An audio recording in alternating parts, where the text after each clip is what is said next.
Here are some things I love about my Samsung Galaxy S25 Ultra. This is the brand new Samsung Galaxy phone that just hit the market, guys. I got my hands on it right here, so let's go into some things that I absolutely love about this phone. Why it might be the right upgrade for you. Let's get into it. First off, my favorite thing about this phone is these squared off edges. Now here's why. I don't like it aesthetically. I think the rounded off edges look better. It looks cleaner, sharper, a little bit better for me personally. But when I'm holding my phone with my pinky, okay, we all have pinky fingers that look crazy, okay? We all got the crazy dent on our pinky finger because we hold our phones with our pinkies traditionally. Now, when you have a curved screen phone, your pinky finger slips off that edge very easy. But when you have the straight edge, it gives us something more to grip onto, and I don't know how to explain it better than that. You guys just need to hold this phone in your hand and endlessly scroll for like a good solid 30 minutes before you realize, oh shit, I don't feel like I'm gonna drop my phone. I don't feel like I need a pop socket or anything because I genuinely feel like I've got a grip on my phone because of the way the corner grips your pinky. Another thing I absolutely love about it is that in-depth display Touch ID. I can't tell you guys how much I missed Touch ID. Okay, the Motorola has Touch ID, but it is in the power button, which I did love, okay? I thought just being able to touch my power button and unlock my phone was super convenient and super nice. But not having my buttons covered on the phone allowed so much dirt and grime and nastiness to get inside of my phone and like in my case and make it look really dirty and nasty. I had to wash my phone, like wipe it off and everything, maybe like twice a week, honestly. So I like that it's no longer here. I love that it's just in-depth in the display and you can't even see the fingerprint scanner in the display. Okay, now what we're all waiting for, content creators, we are all like waiting. How's the camera? Oh my god, the camera quality, guys, is absolutely insane. Not only does the front camera have a 12 megapixel front-facing camera, I went ahead and pulled up some spec differentials on the 16 Pro Max compared to the Galaxy S25 Ultra. This is just going to help give you guys a little bit more of an informed decision on the camera as content creators or as someone who just loves their phone camera, who doesn't like a good photo. But anyways, so the main camera on the phone on a 16 Pro Max is a 48 megapixel and the Samsung Galaxy S25 Ultra is a 200 megapixel. The ultra wide lens on a 16 Pro Max is 48 megapixel and the Galaxy S25 Ultra is a 50 megapixel. The telephoto cameras on a 16 Pro Max is a 12 megapixel with 5 times and the Galaxy is a 50 megapixel with 5 times or a 10 megapixel with 3 times zoom. The video capture on a 16 Pro Max is 4K up to 120 frames per second and the Galaxy S25 Ultra is 8K. And now the front-facing cameras, what we are all here waiting for. Of course, are we going to do our Snapchats and record our TikToks? They are both 12 megapixels. So the front-facing camera of the 16 Pro Max and the Galaxy S25 Ultra is the exact same camera.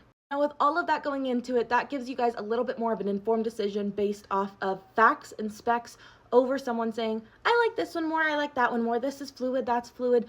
This camera just has way more options, way more settings, way more availability, and by doing that, it also opens up way more things that you have to learn how to control in a camera over the 16 Pro Max that kind of just does everything for you. It automatically like adjusts your brightness and everything to get you the best photo immediately.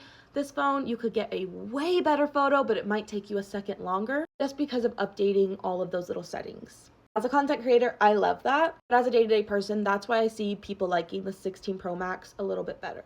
Battery life. Oh, lordy, battery life. Guys, I don't care what the specs say on it, okay? Because my dad has the iPhone 16 Pro Max.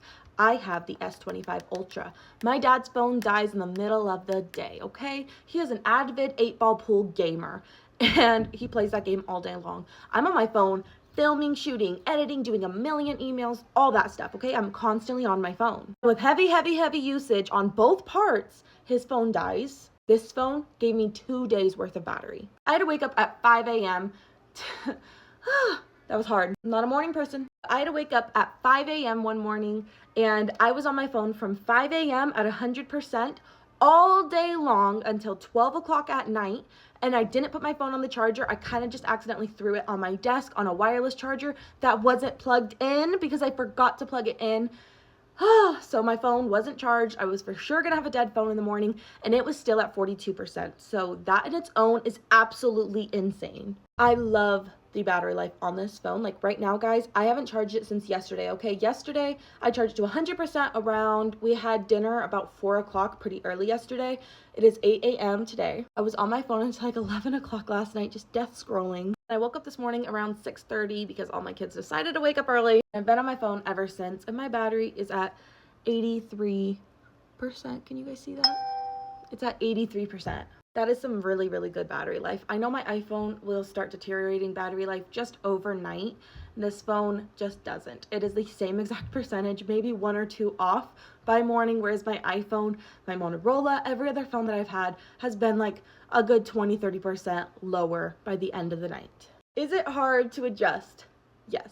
It is a hard adjustment to go from an iPhone or a Motorola or a Pixel to a Galaxy, okay? It's going to be a little bit of a change because of all these themes. It is so customizable that you have so much stuff you have to relearn how to do.